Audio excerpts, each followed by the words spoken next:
Selamat siang, bertemu lagi dengan saya Dimas Setiawan. Ya baik, di sini kita telah sampai di Cagar Budaya satunya lagi yang ada di Kota Mitro. Cagar Budaya ini dulunya merupakan rumah sakit ya para kolonis pada masa kolonisasi. Ya. Cagar Budaya ini bernama Rumah Sakit Klinik Santa Maria. Ya. Sekarang namanya Klinik Bersalin Pratama Ibu dan Anak Santa Maria. Mari kita masuk ke dalam. Oke, siap.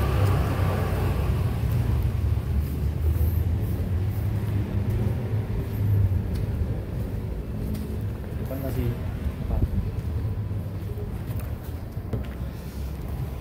Nah, ini kita sekarang berada di klinik rumah sakit udah Mas ya? rumah sakit, Pak.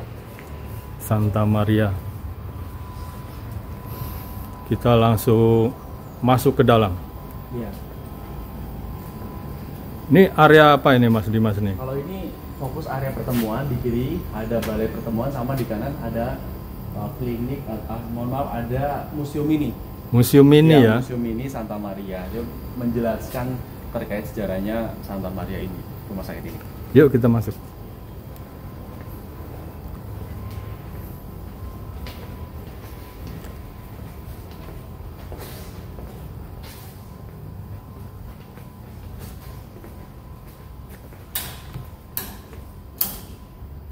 Oke.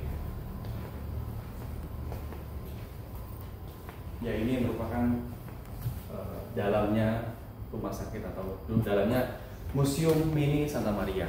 Museum ini Santa Maria ya. Museum Mini Santa Maria. Untuk sejarah sendiri, rumah sakit ini merupakan rumah sakit pertama dan tertua di Metro. Jadi rumah sakit yang lainnya, contohnya Ahmad Yani, kemudian rumah sakit Muhammadiyah, itu belum ada. Ini rumah sakit pertama kali. Pertama kali di Metro. Ya, Oh. rumah sakit ini tadi video sebelumnya telah saya jelaskan, rumah sakit ini latar belakangnya karena pada masa kolonisasi, kolonis atau orang-orang dari Jawa itu setelah babat alas, babat hutan itu mengalami penyakit, iya, contohnya cacar, malaria, kemudian TBC dan lain sebagainya, yang dimana kesehatan pada saat pelayanan kesehatan pada saat itu sangat dibutuhkan. Jadi maka dari itu pemerintah Hindia Belanda membangun rumah sakit ini. Rumah sakit ini dibangun atas dasar Roms Catholic Misi. Roms Catholic Misi. Ya, Apa itu maksudnya Mas? Roms Catholic Misi itu misi-misi orang-orang Katolik untuk menyebarkan agama Katolik dengan cara ya salah satunya pendirian rumah sakit. Oh, jadi penyebaran agama Kristen Katolik melalui rumah sakit. Pendirian rumah sakit. Oke. Gitu. Dan kemudian memang pas sangat dibutuhkan sinkronisasi gitu. Pemerintah Hindia Belanda membutuhkan, kemudian misi Katolik penyebaran agama Katolik juga sedang digencar-gencarnya pada tahun itu. Rumah sakit ini berdiri pada tahun 1938. 1938 ya Mas ya? Rumah sakit ini rumah sakit misi Katolik kedua dibangun setelah di Teluk Betung. Jadi pertama di Teluk Betung, Pak. Oh, pertama di Teluk Betung. Tahun 1937, kemudian melihat perkembangan di kolonisasi Sukadana itu cukup besar dan penyakitnya juga atau kolonis-kolonisnya juga butuh penanganan medis yang cukup kuat, maka dari itu pemerintah Hindia Belanda dikirimkan atau membuat rumah sakit ini. Maka dibangunlah rumah sakit Santa Maria ini ya. Kemudian rumah sakit ini diprakarsai oleh suster-suster Fransiskan dan di bawah pastor Imam M. Nailan.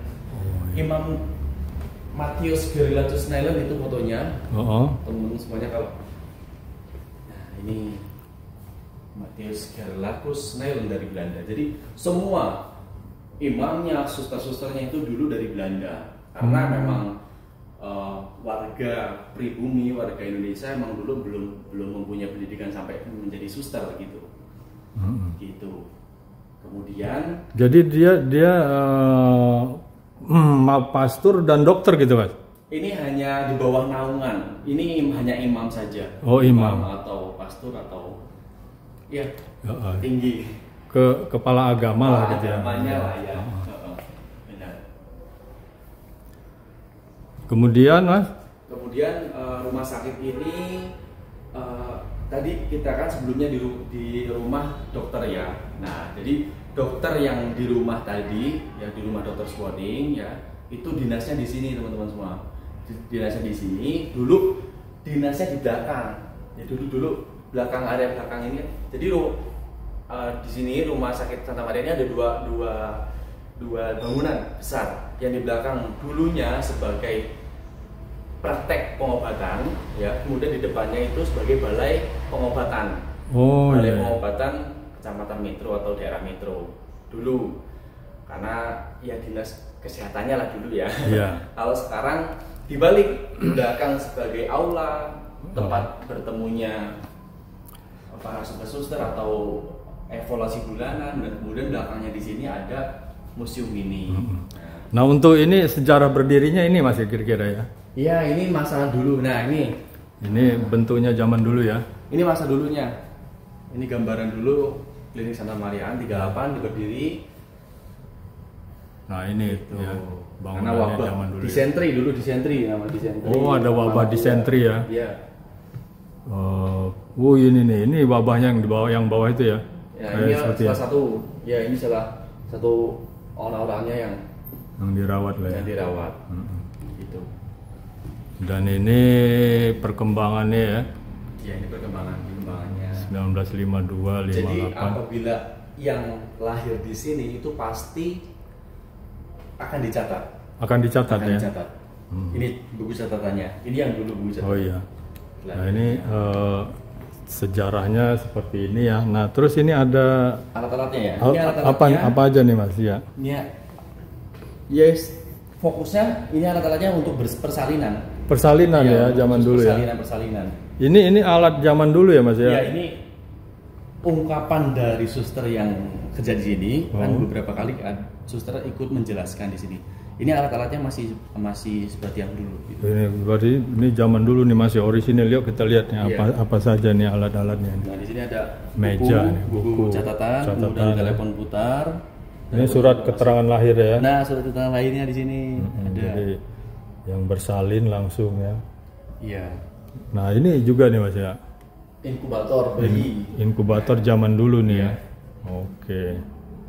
Yang tadi juga saya jelaskan pada masa Jepang di sini juga yang di rumah tadi kan udah dijabarkan, masa Jepang rumah ini sangat menyedihkan gitu ya. Pada di buku Kolonel Sukadana itu dijelaskan bahwasanya pada masa Jepang di sini suster-susternya dan imam itu dipenjara, ada bahasa dipenjarakan, diculik ke daerah Teluk Betung, kota bumi yang paling jauh di Bengkulu. Itu apa ya, implementasi bahwasanya Jepang tidak ingin ada hasil produk dari Belanda maupun gedung dari bentuk gapura gedung infrastruktur lah gitu ya, maupun orang-orangnya ini ditiadakan. Jadi ya pokoknya dihancurkan lah gitu ya. Ditiadakan, diculik, dipenjarakan. Nah, itu masa kelamnya M. Pasteur Nailan. Pasteur Nailan. Pasteur M. Nailan gitu. Dan kemudian pada masa Jepang juga rumah sakit ini dijadikan barak atau tempat tinggal prajurit, base camp prajurit, dan kemudian dijadikan gudang-gudang gitu. Oh, base camp tentara lah ya, tentara Jepang ya. Dan kemudian setelah masa Jepang berlalu, setelah kemerdekaan dikembalikan lagi fungsinya menjadi rumah sakit. Dan kemudian pada 1967 Rumah Sakit Ahmad Yani, ya, yang teman-teman mungkin RSUD ya, itu tahu, di Ahmad Yani terkenal rumah sakit umum daerah, itu didirikan. Kemudian fungsi daripada Rumah Sakit Umum Santa Maria itu dipindahkan ke Rumah Sakit Ahmad Yani. Oh. Jadi gitu. Gitu. Istilahnya teknikalnya semuanya dipindahkan transfer ke sana. Untuk umumnya, tapi untuk umum ya. Jadi rumah sakit ini berfokus pada ibu dan anak. Oh, untuk bersalin ya Mas? Untuk bersalin. Oh iya gitu ya. Kemudian berlambat laun diubah lagi menjadi klinik, bukan rumah sakit. Klinik ya? Klinik Pratama Ibu dan Anak Santa Maria. Oh gitu ya. Jadi walaupun besar ini ya kategori, tapi namanya masih klinik ya? Iya, klinik. Karena mungkin ibu dan anak itu ya kali ya? Iya, anak ibu dan anak. Wah gitu ya. Ya dulu pernah jadi rumah sakit, kemudian diganti menjadi klinik. Oke. Transformasi perkembangan ini ya klinik Santa Maria ini ya. Jadi dengan berdirinya Rumah Sakit Ahmad Yani. Iya, benar. Kalau ini apa ini Mas? Oh, ini alat-alat kedokteran lah ya. Kedokterannya mungkin yang lebih paham suster-susternya ya. Iya. Kalau di sini ini Ini kayaknya saya Microsoft ini belajar nih dulu nih. Microsoft ya. Zaman model lama ini Iya. kayak SMP dulu ya. Benar. Nah, ini pakai itu kaca, taruh darah, tes darah, Iya. golongan darah ya.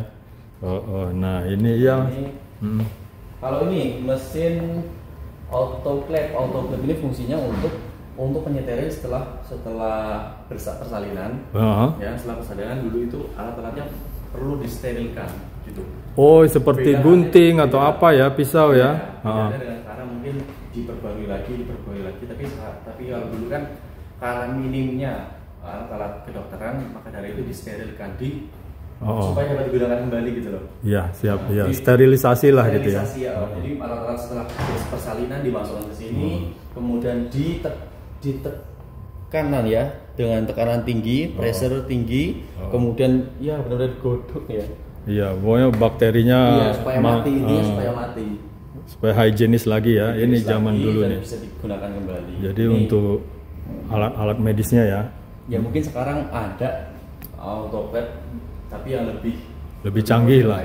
canggih lagi. Karena Dan ini kemudian FBI ya informasi terbaru di sini kemarin keluar di soal LCC SMP Permusiuman itu cagar budaya terbaru yang ada di Santa Maria itu yaitu ini sepeda suster. Waduh, iya ya, ini ada ini ya tas dokternya tuh ya. Dokternya. Jadi dulu tuh pengobatannya tidak hanya orang-orangnya ke rumah sakit, tapi susternya itu berkeliling ke sudah jemput bola gitu ya. Mantap ya. Mungkin jalannya susah, kemudian tidak ada transportasi yang mendukung, maka dari itu susternya yang ke rumah-rumah ke desa-desa gitu ya. Waduh, luar biasa sekali ya perjuangannya. Jadi naik sepeda ini nih pakai tas dokter ini nih. Belanda tapi cinta dengan Indonesia. Nah, namanya ini susternya Ludana A. Arninkov ya. Nah, itu ya. ZRM Ludana A. Arninkov. Saya hidup. Ini kata-kata beliau. Untuk Indonesia, saya bersepeda, mengunjungi, menyembuhkan, menolong ibu bersalin ke kampung-kampung untuk Indonesia tuh kawan-kawan tuh. Untuk saya tidur, saya bangun, saya sakit, saya mati untuk Indonesia. Tuh, luar biasa tuh perjuangan jiwa raganya untuk orang-orang Indonesia ya.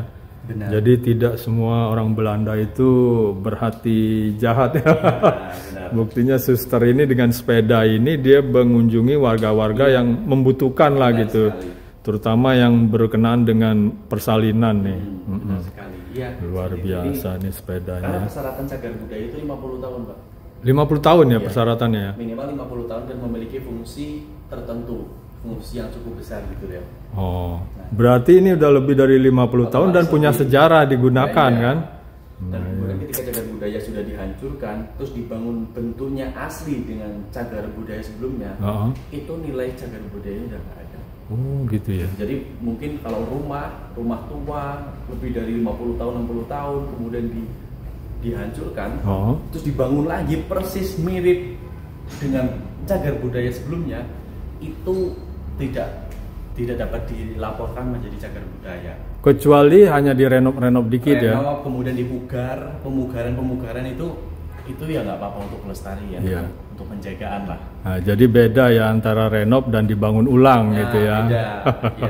Contohnya di Menara Masjid Taqwa. Menara Masjid Taqwa itu menaranya cagar budaya, tapi masjidnya tidak.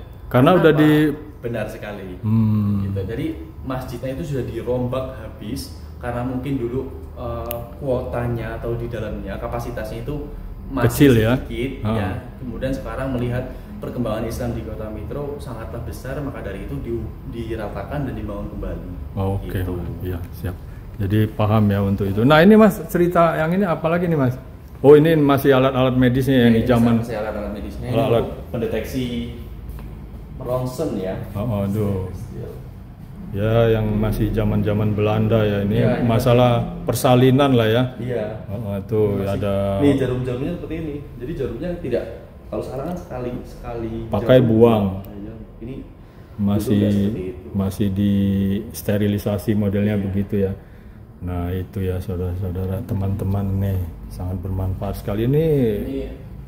Kolepannya atau Ini suster-suster lah di sini ya. Susternya. Nah, pada tahun 1939 itu benar-benar puncaknya di sini, penyakit puncaknya di kolonisasi Sukadana itu 39 puncaknya. 1939 ya, sebelum merdeka ya. Sebelum merdeka. Setelah pembangunan ini, kemudian 1 tahun ke depannya 1939 itu puncaknya penyakit. M. Nailan ini meminta suster kembali, suster tambahan.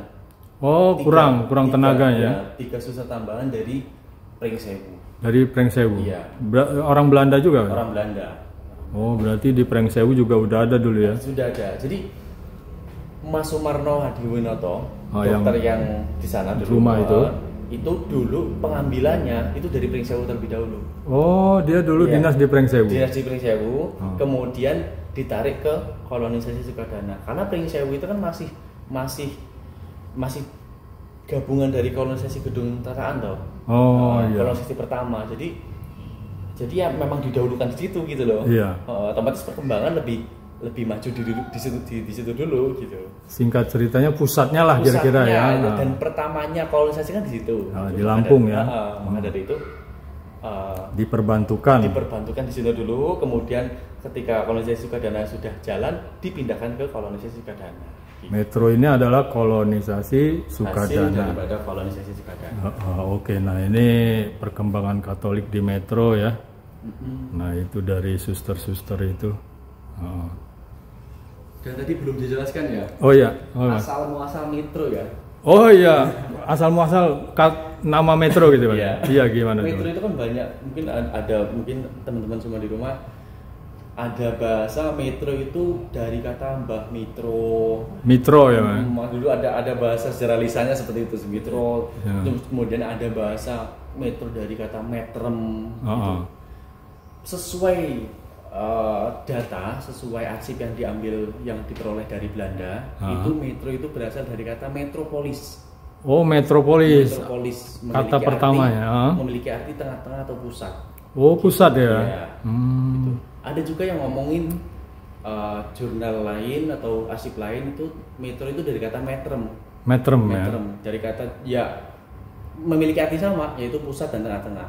Pusat dan sentral lah gitu ya, tempatnya kolonisasi Sukadana. Jadi memang Metro menjadi pusatnya kolonisasi Sukadana. Ibu kota kolonisasi Sukadana. Oh iya, kolonisasi Sukadana, ibu kotanya Metro yang tadi ya.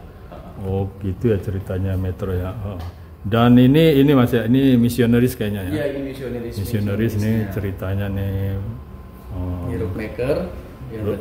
Oh iya, nih Presiden Roadmaker nih bupatinya Sukadana lah zaman dulu ya. Lampung. Bupatinya Gubernur Lampung aja. Setingkat residen itu setingkat dengan gubernur residen. Oh, udah Gubernur Lampung zaman dulu nih, Residen Roadmaker. Dulu beliau pernah mengunjungi kolonisasi Sukadana di Pesanggerahan Hans. Oh iya, ini kayak dulu ada namanya Pesanggerahan Hans, wisma tamu loh, wisma tamu untuk para pejabat-pejabat. Oh iya, yang ada di Metro. Nah, beliau menginap di situ dan kemudian pada paginya meresmikan tugunya. Tugu Roadmaker tadi ya. Iya, di buku kolonisasi Sukadana dijelaskan seperti itu. Yang kira-kira tugunya itu dulu berada antara Masjid Taqwa dan Lapangan Merdeka itu ya. Benar sekali. Tapi sekarang karena dihancurkan oleh Jepang. Nah, luar biasa sekali ya museum ini, tapi sejarahnya luar biasa ya. Coba kita lihat lagi nih. Ini apa nih? Mesin ketik zaman dulu. Ini mesin timbang bayi. Timbang bayi ya. Ini sterilisasi rebus. Pakai rebus nih, pakai suhu tinggi. Alat medis itu sterilisasinya zaman dulunya ya. Kalau yang itu kan tekanan tinggi, kalau ini suhu tinggi. Suhu tinggi ya. Mungkin yang medis yang lebih tahu ya. Yang lebih tahu Bang, medis. Kayaknya udah segitu ya Mas ya. Oke, udah. Di sini ya namanya Museum Mini Santa Maria, bukan museum. Tapi anyway ini sangat bersejarah sekali di Kota Metro, khususnya untuk dunia kesehatan ya. Iya, sangat. Induknya kesehatan di Metro ini sih. Rumah sakit pertama gitu di Kota Metro atau di kewedanaan ke kolonisasi Sukadana ya Mas ya. Benar sekali. yang meliputi apa tadi kolonisasi Sukadana? Daerahnya Pekalongan, Kalongan, kemudian Gedung Dalam, kemudian melaksin lagi ke Metro, Trimurjo. nah itulah ya pembagiannya, luar biasa sekali. Oke nih Mas, kita kayaknya udah cukup jelas nih ya masalah museum ini Santa Maria ini. Jadi dia selain medis dia juga misionaris gitu. Misionaris juga. Ya, sampai saat ini juga masih ya. Nah ini foto-fotonya zaman dulu nih. Sangat sederhana ya. Sangat sederhana. Ya mungkin ada rekan-rekan sekalian yang pernah born di sini, yang pernah lahir di sini ya. Mudah-mudahan ini menjadi dicatat kok. Ini ada catatan ya. Catatan pengarsipan sangat bagus. Sangat bagus. Yang luar biasa ya karena metodenya udah metode Belanda ya. Pasti udah canggih lah. Ya semoga bisa mengobati, bisa menjadi informasi bagi teman-teman sekalian yang pernah menggunakan rumah sakit ini atau secara umumnya masyarakat Metro dan pecinta sejarah di manapun berada. Iya benar sekali. Oke Mas, kayaknya untuk perjalanan di rumah sakit Santa Maria udah cukup ya. Oke. Nah ini rumah sakitnya. Kalau bangunannya masih asli Pak? Bangunannya masih asli ya? Mungkin kalau keramik ini keramiknya ini yang enggak asli, ini yang asli. Ini masih ini asli. Zaman dulu udah keren sekali nih keramik ini, udah level-level camat yang punya. Kemudian di kita ini di sini ada asrama. Asrama ya? Jadi untuk putri yang sekolah di SMA Ayos atau SMP di Metro, SMP Kristen di Metro, SMP Katolik itu menginapnya di sini. Dormitorinya ya? Dormitori ya namanya. Iya, dormitori gitu ya. Benar. Di sini. Kalau yang putra di sana. Yang putra ada lagi di sana ya. Khusus ini ya. Kata-ketik gitu, Katolik ya? Iya Katolik. SMA Ayos kebetulan Katolik ya. Ini ruang makannya. Itu udah ada ruang makannya. Ini ruang makannya, atasnya ruang tidurnya. Atasnya asramanya tuh kelihatan ya. Di bawah itu dining room. Upstairs is sleeping room. So this hospital is established by Dutchman, Netherlands. Ya. Produk Netherlands ini. It's very historical ya. Sangat kuat. Oke Mas Dimas, terima kasih banyak nih atas informasinya nih, sangat bermanfaat sekali ya. Kita sambung lagi kemana nih abis ini kita? Bisa ke Wedana. Ke Wedana ya? Oke teman-teman, sampai di sini dulu perjumpaan kita ya.